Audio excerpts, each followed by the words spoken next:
Right, in this demo we're going to be showing you how area lights work in Relight. So to show you how they work, we're going to load a scene we often use in demos. This is the patient. And in this scene you'll see that in addition to the character and a camera, there are two light sources. Both of those sources are area lights.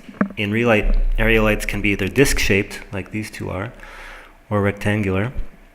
And like any other light source in Relight, you can move them around in the 3D viewer and see the scene as they are seen through the area light source's frustum. Area light sources influence the diffuse, specular, and reflection components of materials, and like many other features in Relight, they're based on point clouds. So what we need to do first of all is to create a point cloud. So we rasterize our scene, bring up the light set. You can see that no lights are turned on yet, so we're going to turn on just the two area lights. And there they are. We're going to look at them in the shader tree, select one of them, and compute point cloud.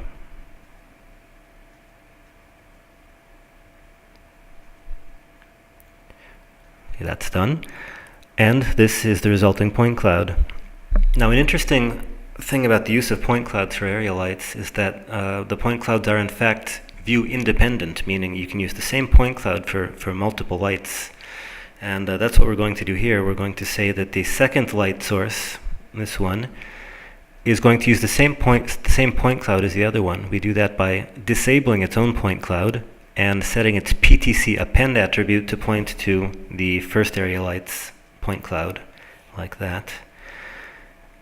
So now both light sources have their point cloud, so we can shade, and that is the final image using the two area light sources.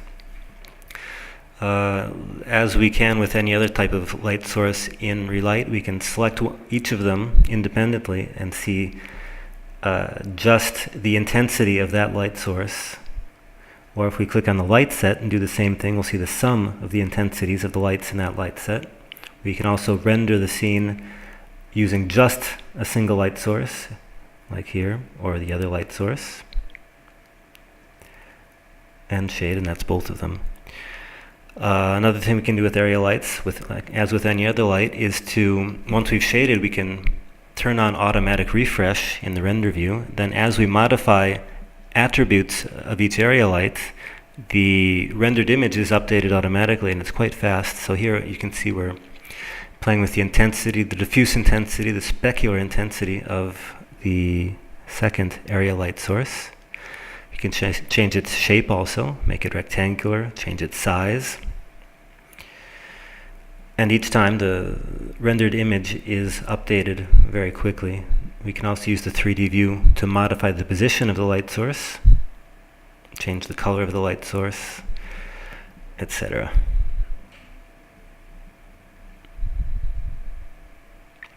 Same thing with the other light source. Now we're setting its position in the 3D view. We're looking at the scene as if we were at the position of the area light. The rendered image is being recomputed automatically. Now we're changing the size of the area light, the color,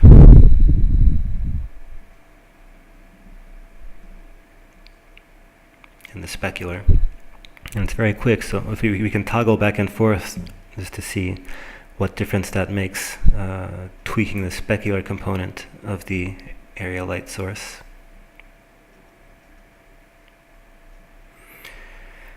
And once we're done with all our modifications, again, we can go to the render view and see separately what each light source contributes, both their intensities and the shaded image, and that is the final result.